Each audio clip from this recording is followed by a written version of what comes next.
எழுத்தாளர் சுந்தர ராமசாமி அவர்கள் எழுதிய பிரசாதம் சிறுகதை பகுதி 1. 73-47 சுற்றி சுற்றி வந்தான். அன்றிரவுக்குள் அவன் 5 ரூபாய் சம்பாதித்தாக வேண்டும். அப்பொழுதுதான் தலை நிமிர்ந்து முகத்தை ஏறிட்டு பார்க்க முடியும். அவள் சிரிப்பதை பார்க்க முடியும். எல்லாவற்றிற்கும் மேலாக குழந்தையின் பிறந்த நாளை கொண்டாட முடியும். ஜங்ஷனுக்கு வந்தான். ஜங்ஷனில் இருந்து புறப்பட்டு வளைய சுற்றி விட்டு வந்தான். அதே ஜங்ஷன் தான். மெயின் ரஸ்தா ஓரத்தில் ஒரு புருஷனும் மனைவியும் ரஸ்தாவை தாண்டுவதற்கு 10 நிமிஷமாக 2 பக்கமும் மாறி மாறி பார்த்து கொண்டு நின்றார்கள். அவள் ஒக்கலில் ஒரு குழந்தை. கோயிலுக்கு போய்விட்டு வருகிறார்கள் என்பது தெளிவாக தெரிந்தது. இப்படித்தான் நானும் அவளும் நாளைக்கு கோயிலுக்கு போயிட்டு வரணும்னு அவன் நினைக்கிறா போல என்று எண்ணினான் அவன். குழந்தையின் பிறந்த நாளை எவ்வளவு கோலாகலமாக கொண்டாட ஆசைப்படுகிறாள் அவள். அன்று மாலை பொன்னம்மை சொன்ன ஒவ்வொரு சொல்லும் அவன் ஞாபகத்திற்கு வந்தது. அவளுடைய ஆசையே விசித்திரமானதுதான். தெருவழியாக குழந்தையை தூக்கி கொண்டு நடந்து போகிற காட்சியை அவள் வியாக்கியானம் செய்ததை அவன் எண்ணி பார்த்து கொண்டான். இத பாருங்க, நாளைக்கு விடிய கருக்கல்ல எழுந்திருக்கணும். சுடு தண்ணீர்ல குழந்தைய குளிப்பாட்டணும். பட்டு சட்டை போட்டு கலர் நூல் வச்சு பின்னணும்.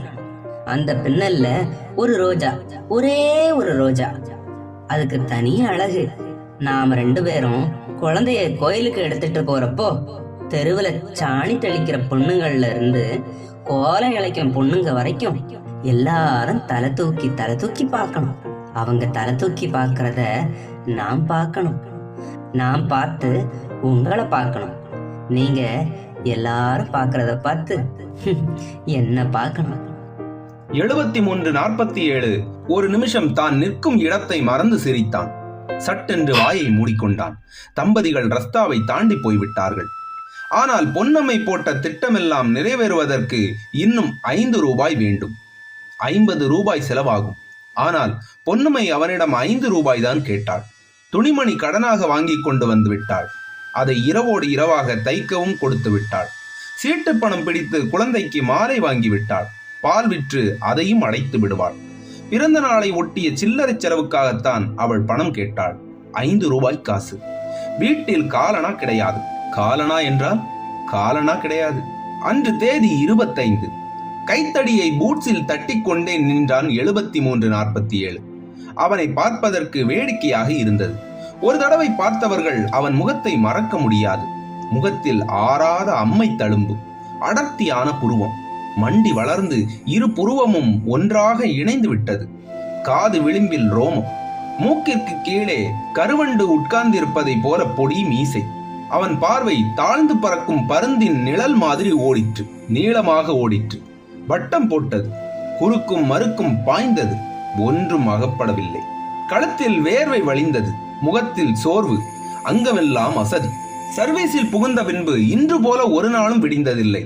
யார் முகத்தில் விழித்தோம் என்று யோசித்தான். கண் விழித்ததும் எதிரே சுவர் கண்ணாடியில் தன் முகம் தெரிந்தது ஞாபகத்திற்கு வந்தது. சிரித்து கொண்டான்.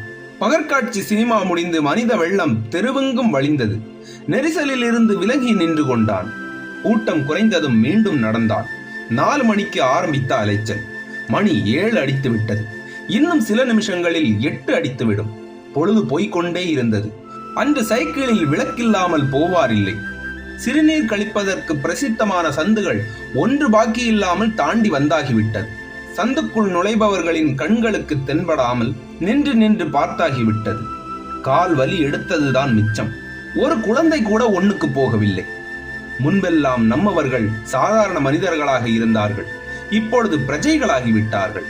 பொறுப்பு உணர்ச்சி கொண்ட பிரஜைகள் நீடூழி வாழ்க. 73-47 முகத்தை சுளித்துக் கொண்டான். மீண்டும் ஜங்ஷனில் இருந்து கிளம்பி வடதிசை நோக்கி நடந்தான். நின்று நின்று நடந்தான். சிறிது நடந்துவிட்டு நின்றான். நடந்தான், நின்றான்.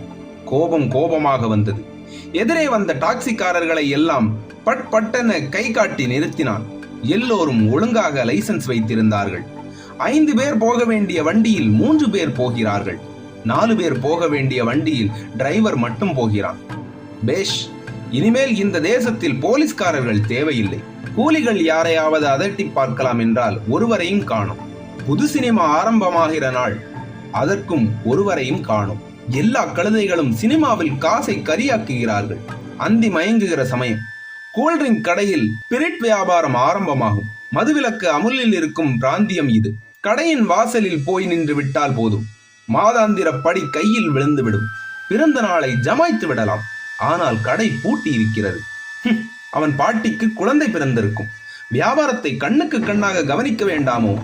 சந்திலிருந்து ஒரு குதிரை வண்டி திரும்பி மெயின் ரஸ்தாவில் ஏறிற்று. சாரதி சிறு பயல், மீசை முளைக்காத பயல். அவனும் விளக்கேற்றி வைத்திருக்கிறான். வண்டி அருகே வந்தது. நிறுத்து. குதிரை நின்றது. உங்க அப்பா எங்கள? வரல. ஏனோ? படுத்துக்காரு. என்ன கொள்ளையா? மவுத்த வலி. சரி எட்டனா எடு. என்னது?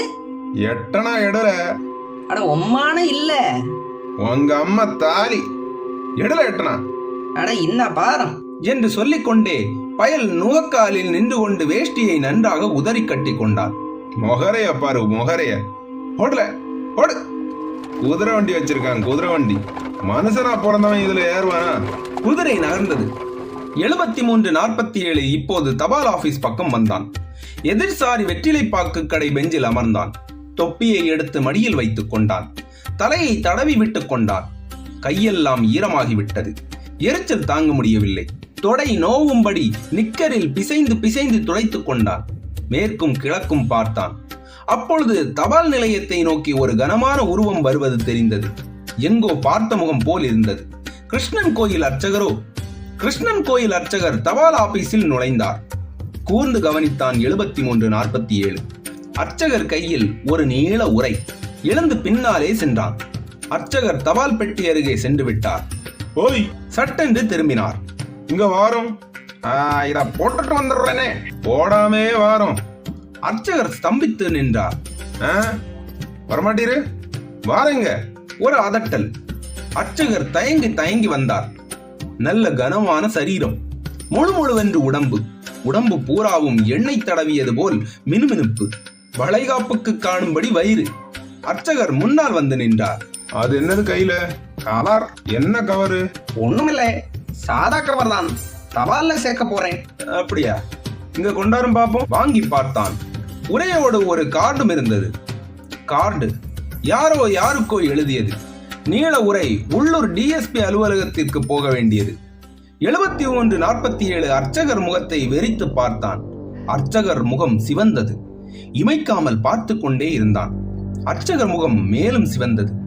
7347க்கு ஒரே சந்தேகம், ஒரே சந்தோஷம். அவனுடைய மகள் அதிர்ஷ்டசாலிதான்.